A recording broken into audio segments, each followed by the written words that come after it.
Our daily Bible reading for February 25th. Our reading today comes from the Gospel of Mark, chapter 5.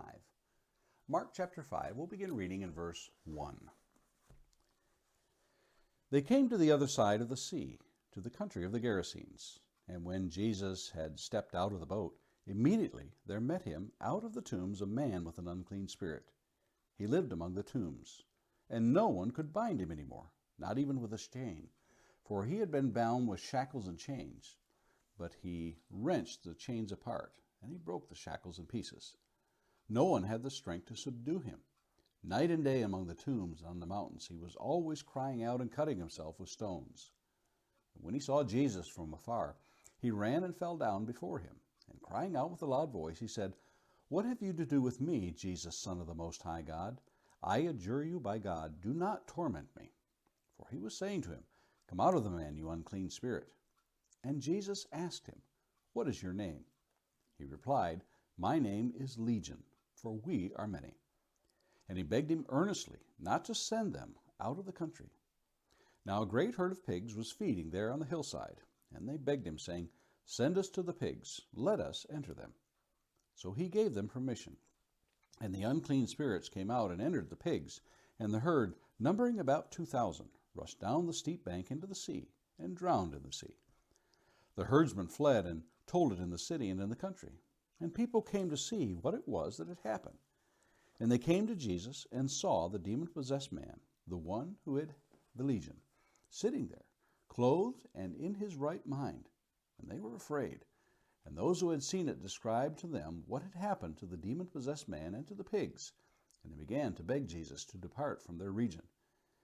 As he was getting into the boat, the man who had been possessed with demons begged him that he might be with him. And he did not permit him, but said to him, "Go home to your friends and tell them how much the Lord has done for you, and how he has had mercy on you."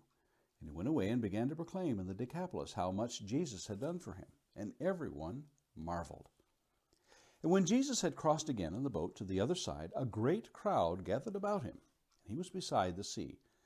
Then came one of the rulers of the synagogue, Jairus by name, and seeing him, he fell at his feet, and implored him earnestly, saying, "My little daughter is at the point of death. Come and lay your hands on her, so that she may be made well and live." And he went with him. And a great crowd followed him and thronged about him. And there was a woman who had had a discharge of blood for 12 years, and who had suffered much under many physicians, and had spent all she had. It was no better, but rather grew worse. She had heard the reports about Jesus, and came up behind him in the crowd and touched his garment. For she said, "If I touch even his garments, I will be made well." Then immediately the flow of blood dried up, and she felt in her body that she was healed of her disease. And Jesus, perceiving in himself that power had gone out from him, immediately turned about in the crowd and said, "Who touched my garments?"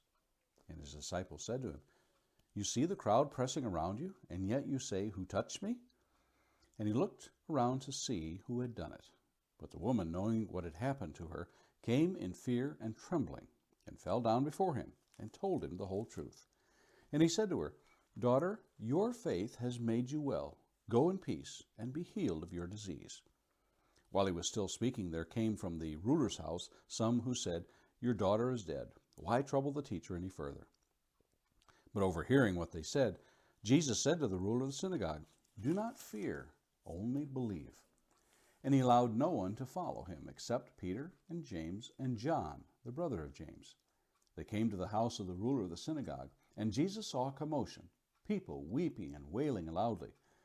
When he had entered, he said to them, "Why are you making a commotion and weeping? The child is not dead, but sleeping." And they laughed at him. But he put them all outside, and took the child's father and mother, and those who were with him, and went in where the child was. Taking her by the hand, he said to her, "Talitha cumi," which means, "Little girl, I say to you, arise." And immediately the girl got up and began walking, for she was 12 years of age. And they were immediately overcome with amazement. And he strictly charged them that no one should know this. And he told them to give her something to eat.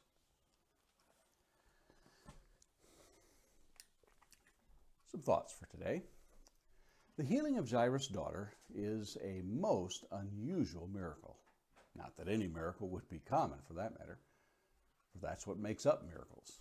Yet the circumstances surrounding her being brought back to life present us with some facts that we would do well to investigate. Many scholars believe that Jairus was the ruler of the synagogue of Capernaum, where Peter lived, and subsequently where Jesus made his residence after leaving Nazareth. If this were so, then he would have heard Jesus speak and was well aware of his power and wisdom. Jairus knows that his daughter is close to death, and yet leaves her to find Jesus. On the way, Jesus takes time to talk to the woman who touches his garment and delays his trip to Jairus' house. During this delay, those who were at Jairus' house inform him that his daughter has in fact died. There's no longer any need to bring Jesus. It is at this point that the story takes an even stranger turn. The healing of the daughter is now put in the hands of Jairus. For we're told in verse 36, "Do not be afraid any longer, only believe." What a burden to be placed on him when you think of it. Jesus takes the three disciples he often takes on such spiritual journeys, Peter, James, and John, and upon arriving and informing those in the house that she has in fact not died, but only sleeps, he's laughed at. Perhaps a good thing that their faith was not that which was depended upon to heal that little girl. Jesus then takes the parents and the three disciples in the room and tells her to arise. Those in the room are astonished at this miracle. Yet the next two requests have puzzled many. First, tell no one. And secondly, give her something to eat in verse 43. We may not know the full extent of these requests this side of eternity, but within the scriptures there may be clues that give us evidence for a little insight. The request to tell no one may be for several reasons, not the least of which would be that Jesus might continue to go about without hordes of people. Perhaps Jairus, being a synagogue official, might draw the attention of the hard-hearted Jewish rulers from the other regions. Maybe the fact that Herod the Tetrarch lived in the region and desired to see the works of Jesus may have had an influence. As for the order to feed her, perhaps the evidence that she was healed would be shown by the fact that she could eat. Those who have been seriously ill know that many times the last thing we wish to do is eat. All in all, chapter 5 of Mark is one of the most fascinating ones of the Gospels. A question of the day. How hard would it have been for you to have kept this miracle a secret? And finally, a thought to meditate on this day. Put yourself in the position of any one of the characters in our story today and ask yourself how you would have reacted. And those are our thoughts for today, February 25th.